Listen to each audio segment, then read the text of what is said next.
Toutes les possibilités d'hébergement d'urgence sont activées.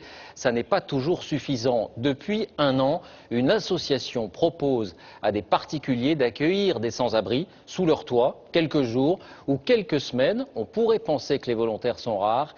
Eh bien, il n'en est rien. Reportage Laetitia Legendre, Guillaume Gouet. Son coquet de pièces de 55 mètres carrés, Régis Dumont le partage avec son fils, mais pas seulement. Tout le monde, la cuisine est pour tout le monde. Il héberge aussi des SDF toute l'année, parfois pour une nuit ou pour plusieurs semaines. Là, le salon, où on mange tous ensemble, c'est très convivial. Là, il y a la chambre du fiston, donc lui, il est à l'écart de nous. Et pour ne pas déranger son fils, lui n'hésite pas à dormir dans le salon, dans la même pièce que les sans-abri qui l'accueillent. Je pense qu'il faut s'aider les uns les autres, c'est très important. Ça vous coûte pas Surtout en nous. termes d'intimité parce que dormir dans la même pièce que quelqu'un. Ça coûte toujours un peu. Ce postier de 44 ans héberge des SDF parce qu'il sait ce qu'ils ont vécu. Lui-même a dormi pendant 6 ans dans sa voiture avec son chien. Donc j'ai quand même l'expérience, oui, je sais ce que c'est, enfin, de se retrouver dehors, moi, j'étais dans ma voiture, moi j'étais bien, mais de se retrouver dehors par 0 degré, non, c'est intenable. Toi, ça va nettement plus vite à deux. Hein. L'hébergé du moment, c'est lui, un jeune SDF de 25 ans qui vivait à la rue depuis 3 mois. L'initiative de Régis Dumont a été pour lui une surprise et un soulagement.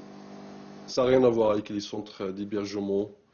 On sent bien, on sent tranquille, propre. Soit on héberge et on a le truc du cœur et on héberge, voilà, point barre. Sinon, on le fait pas. Si ils ont envie d'aider, ils aident à 100%. Sinon, s'ils demandent des fois, je connais des gens qui demandent un petit peu d'argent pour les repas et tout, ça se fait pas. Vous aidez une personne dans la rue, vous l'aidez, vous ne faites pas de commerce. Sa seule limite, les clés de son domicile. Je ne peux pas laisser les clés, c'est pas possible. Même s'il y a une confiance, j'ai eu des mauvaises expériences et je ne me vois pas rentrer chez moi avec plus rien. Régis Dumont s'est déjà fait voler du parfum, des montres. Il ne laisse rien traîner. Il a déjà accueilli des sans-abri qui souffraient d'alcoolisme ou de problèmes psychiatriques, mais sa vocation reste intacte. Cette vocation, ils sont nombreux à la partager sur ce site internet, le 115 du particulier, un réseau de volontaires désireux d'aider les SDF. Comme ce couple de banlieue parisienne qui veut se rendre utile, concrètement. Il y a une jeune femme de 26 ans à Fresnes qui recherche un lit ou un bout de canapé. Elle travaille à Paris dans le 1er arrondissement. Pour aider des gens, je donne 100 € par mois. Je vois pas où va mon argent, je vois pas qui s'en occupe. J'ai pas un numéro à appeler. Qu'est-ce que vous faites? Là, je vois tout en direct. J'ai tout en direct, j'ai le suivi. Pour leur première expérience, ce couple et ses 2 jeunes enfants hébergent Virginie, 27 ans. Avec elle, ils ont passé une sorte de contrat moral.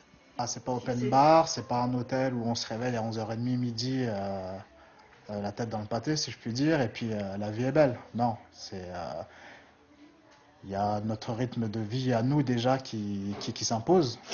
Le couple a transformé le bureau en chambre à coucher pour que Virginie puisse y avoir son intimité. Ouais, mais j'attends le courrier là parce que normalement je suis censée recevoir un courrier. Et surtout, pour qu'elle puisse chercher du travail dans l'informatique. Cette générosité désintéressée, elle la vit comme un nouveau départ. Aujourd'hui, avoir la chance de trouver une personne qui veut bien m'aider et qui en plus met de son cœur pour pouvoir m'aider à avancer dans la vie, ça me motive beaucoup. Certains amis de James et Jennifer ne comprennent pas forcément cette démarche. Le couple, au contraire, y voit une belle rencontre. Quand Virginie réussira sa vie et je lui souhaite et qu'elle aura son travail, sa maison, je me dirai, voilà, j'ai fait quelque chose de bien dans ma vie. Virginie et ses hôtes n'ont pour le moment fixé aucune date pour son départ de la maison. Tant que tout se passe bien, ils continuent l'aventure sans trop se poser de questions. L'actualité économique,